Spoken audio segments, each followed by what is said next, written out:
to my channel. So that previous photo was the before. I've since cleaned up my craft room. I've had lots of projects going on at once. But I'm just going to be starting some new things, so I did need to finally clean up. So I went ahead and did that, but I thought you'd find that picture funny because it was really quite a mess down here. But I'm back in my craft room, and I thought I'd kind of just give you an update this week of what I've been working on and some of the things I plan on working on. So over here I have the pile of my House of Books large vintage ephemera kit, and I have a previous video that you can take a look at where I kind of go through the kit and talk about, how I'm going to be using it and everything. And I plan on starting a journal this month, so I'm going to be getting ready for that over here. And so this is all cleared off and everything over here. But first of all, I've also been working on a lot of greeting cards. I make cards for a local shop, flower shop in town, and I've been just doing lots of greeting cards for them. But I also am getting ready to kind of start. A lot of people start their Christmas cards and things like that right now. I was planning on doing that, and then I was thinking, you know what?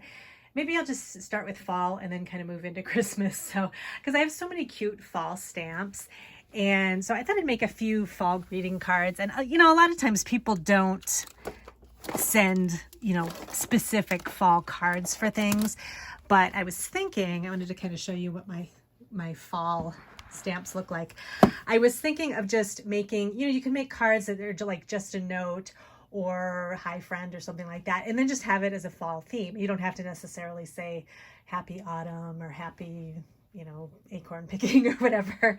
So I was thinking I might just kind of get into the spirit of the season by starting with fall cards and kind of doing that. So this is I have all my stamps, as I've talked about before, kind of divided up according to theme. And in this particular box, I don't have a ton of fall stamps, so I just have them all in kind of a seasons compartment.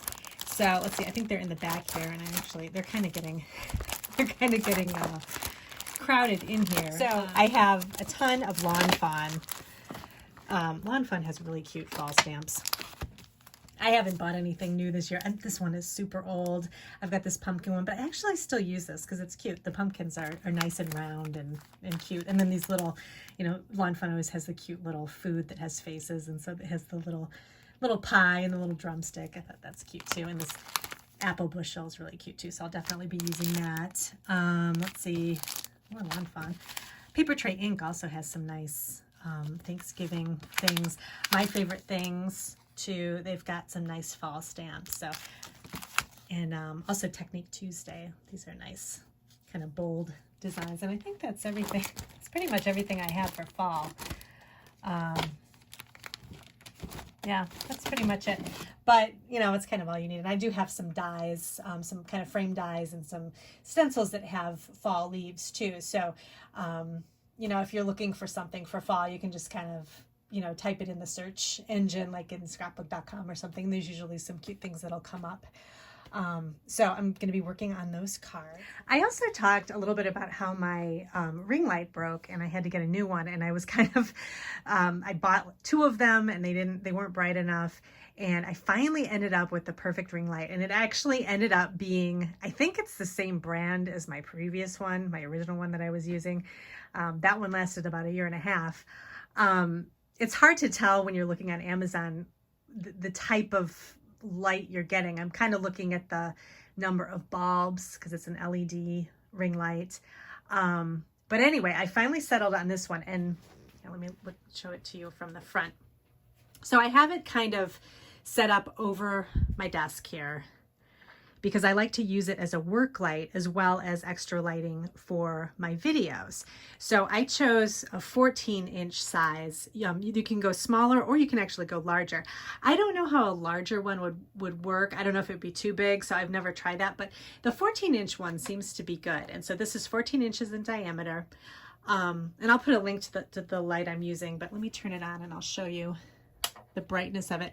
It also has, this one came with a remote, which is kind of nice too. So it's got remote that can adjust the brightness, and it can adjust the type of light that is coming out. So this is a cooler light. You can do, let me do the different colors. This is kind of a warmer light. I don't know if you can tell in the video how it looks. It's cooler. I think there's like 5 different settings for the lights, and then you can dim it, make it brighter. Let's see, like that. So it's nice you have the remote to work with it. And then this one is actually a little more deluxe. Like I said, I think it's the same brand as my other light, but it's named something differently. So it's hard to tell if that's really the case or not. But I ended up using my when the original light came with this tripod here. Let me kind of go out a little bit so you can see it. So it's just a basic tripod, and I had to buy this gooseneck kind of, it sort of bends so that you can kind of bend the light over the desk, because otherwise it does bend, the light itself like goes up and down like that, but you kind of need it to kind of arch over the desk. So I bought this that attached onto my original tripod, and then this light happened to fit the original tripod. So I didn't end up using the tripod that the new light came with, but this is it, and it's actually a lot better quality. It's kind of a sturdier and a larger tripod. So I don't know, I may switch over, but I don't know, the other one seems fine too. So, but this is always, you know, you can always use a tripod for other things too. Just, you know, taking photos or whatever. So, but this is a nice tall one. And I checked and double checked to make sure that this gooseneck piece actually would fit on the new tripod, and it does. So you can, I'll put a link to this attachment, because this is really handy, because then you can kind of adjust the light even more to kind of go over the area of your desk that you need it to go over, you know, depending on what you need. My desk is a little bit wider here, so I need more of a kind of a bending of the light to be able to go over the front of it. So it's really helpful. But I'm actually considering doing the new tripod, because it's actually, it's a lot more sturdy. So and then the light just plugs in.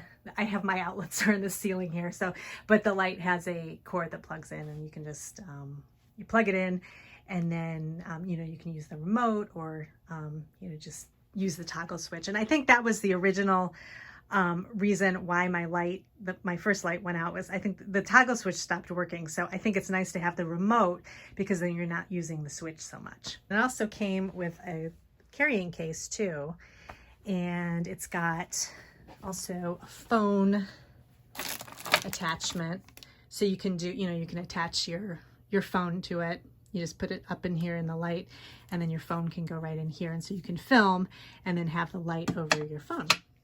So that's the light. I'm happy I finally found it. I actually also got another light. I did a video before showing how I can make my craft room either really light and bright like this, have my ceiling lights on, or do like kind of a cozier atmosphere with different lamps. And I had a couple of lamps, one on my desk and one over on the cabinet, that I actually ended up moving upstairs, because we kind of redid some parts of our dining room, and those lamps looked really good up there. So I ended up just having to get a new lamp for here, and I actually really like this one too. It's got a kind of a seafoam green milk glass look to it, and it's just a nice little light. I think I'm going to put a 3-way switch on it too to make it a little bit brighter, but that's just another little thing I ended up getting too. And then over here, I'm going to be setting up for my journaling. So I'm going to have my little dividers up and all my pages and everything. So I'm just putting away some stuff I got at the antique mall. So I figured I'd show you what I got, and then also where I put it. So I ended up finding this bride's reference book, which I thought was so fun. It's from, let me see what year it's from, just to be sure. Let's see, 1949. So this is really old. But the great thing about this is, so if you're vintage shopping and you see a magazine or a book that says, you know, this is very specific. It says the bride's reference book. Don't put it away before actually looking through it, because you can find some really good things in here. There's a lot of different ads in here and things that aren't just specifically for brides, but you know, you've got some great historical ads and things that kind of that would be really great for journals. So this book actually has ads for this one's for towels. It's got articles about housekeeping and, you know, things that are sort of, you know, couples related or whatever. But then it's got some decorating in here. So all kinds of really great pictures of decorating, carpeting ads. So I'm so excited that I found this, and it's just kind of fun, and everybody's so formally dressed. I kind of like that too. It's kind of nice to see. So, so this is great. I was excited to find this, and I'll just put this away as I'm talking to you. So I just stick this right on top of here. I keep saying I need to label my drawers and kind of get things a little more organized in here. That's one of my projects I plan on doing, but I haven't gotten to it yet. But the labels won't take long. I just need to do it. I have the label maker and everything, so it's not a big deal. I have been looking around for something that's kind of birthday specific. I love these cookbook, kind of the 60s and 70s Betty Crocker cookbooks and things like that. But I wanted to find something that was specific for birthdays, because when I make junk journals and also journal kits and things like that, I like to, you know, do birthday themed ones. And I kind of ran out of birthday things. I was looking through cookbooks and that I had, and I didn't have a lot of birthday things. And I found this. So it's a cake and frosting mix cookbook, but I thought it'd be, you know, more appropriate for, you know, birthday, because there's all kinds of different cakes in here and everything. So I love all the photos in here. These are just great. So I was really glad I found this, so I can kind of use these more for birthday themed things. And then I showed this on Instagram. I could not resist, like, I need any more of these kind of cookbooks, but I couldn't resist this particular one because of the bright orange and yellow colors on it. This is Lunches and Brunches from Better Homes and Gardens. And this is from, let's see, 1963. So it's, again, got the great photos of all the weird Jell-O products and the tomato aspic, and just, I don't know, you could see yourself just being at one of these fun brunches or lunches, and you know, during that time. And I love all the souffles and the different ways to present the food. So I just thought this was a fun book. And then I also picked up, this is a American Home Garden Book and Plant Encyclopedia. It actually had a paper cover on it that was kind of ripped and it didn't look very good. So I ended up taking it off, and the actual book cover itself is really nice. So it's just got a lot of nice photos of gardens and homes. So that's what I liked about this, that it kind of had a mixture of kind of the houses and also the colorful flowers and that kind of thing. So this is really nice. And then I also ended up finding, just kind of randomly, a box of old stationery. I'm not sure what year this is from. It looks like it's about maybe 60s or 70s. But what I liked about these were, they kind of have a, not onion skin feel, but kind of it's just a more crinkly feel. And you can see it's the paper's a little more see-through, and it's just very elegant looking, and it's got the really pretty flowers on the top there. And then they have matching envelopes too that are lined with the same floral design. So I thought these were really pretty. There were a lot of these in here, so I may put a few in my shop too, because these would be great for junk journals. And just the yellow color is very sunny and pretty. So I picked those up. And then a couple other things I found that are really fun are these flashcards. And the reason I like these, they're just basic flashcards, but I don't know why. I just like that they have the little notch in the side. So I don't know, they just had a different look to them, and they're a nice size, and they're nice. They have a nice patina on them too. So these would be great just to add. They make really good pockets too, like even side pockets, because they're wide enough. You could kind of glue it into the side of a page, and if you had a big journal, you know, the front of a page, and that would look really good too. And then the other thing I found that I never really thought about, and I actually see these quite a bit, but I never think about how they would be good for journaling or even collage, are paper dolls. And I love paper dolls. And this bridal set was really a great find. The box itself is really nice. And then it actually has, I think it's complete. It's got most of the stuff in it. So it came with two. It's a bride and groom doll. And you can kind of dress them in their outfits. And I love the outfits. This one is my favorite. So somebody took really good care of this. But I love this outfit here for the bride. And then there's just really fun plaid jacket for the groom. Must be their honeymoon clothes. Just some fun dresses and just all that kind of fun, kind of 60s. I don't know if it says the year. Oh, 1971. Okay, so this is 1970s era. Oh, and it's even got a little veil. And then just some fun, just the clothing is really fun. So, but I was thinking these are great for collage. So if you have like a fashion collage page you want to do or something, definitely look for paper dolls, because the paper is nice and thin and you can, you know, kind of layer things over each other, and just the colors are really pretty and everything. So I'm definitely going to keep my eye out next time for bridal clothes. So I'm actually not sure where I'm going to put this. I have to do some more rearranging, but this I'm going to put away over here. I'm so glad I ended up getting this Alex drawer, because I can definitely, I can hold a ton of stuff in here, and everything fits really nicely. So this was a really good purchase.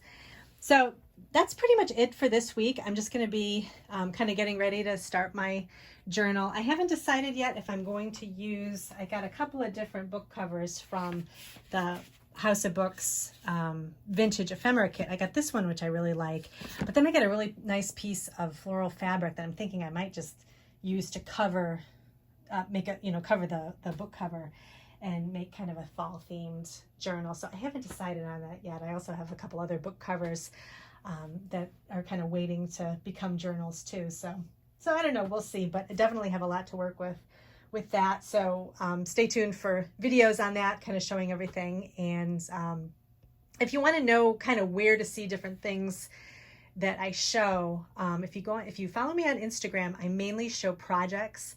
So final projects. I'll do a lot of my cards, my greeting cards I'll have on display just in my posts. I'll do little updates in the shop sometimes in my posts too. My stories, I kind of put more behind the scenes things. So, you know, those go away after 24 hours, but I'll talk about what I'm working on during the week so you can kind of see what's going on in my craft room. And then on YouTube here, I'm doing my In the Craft Room series, which I do at least twice a month. And then also tutorials and hauls and things like that. And then I'm trying to think what else. Oh, my blog. My blog is kind of the place you go for more reference material. So stuff that kind of stands the test of time. So if you want to know how to maybe organize a craft room, some specific tips, I have things like that over there. Favorite craft supplies. And then, you know, how to personalize your craft room. Those are just some of the different things. How to do specific, how to work with specific products. I also have on the blog too, so definitely take a look at that. And there's links all below on this channel too that you can go directly to those places. So let me know if you have any questions, and I will keep you updated on my journaling and my greeting cards and everything else. And thanks for watching, and I'll see you in my next video.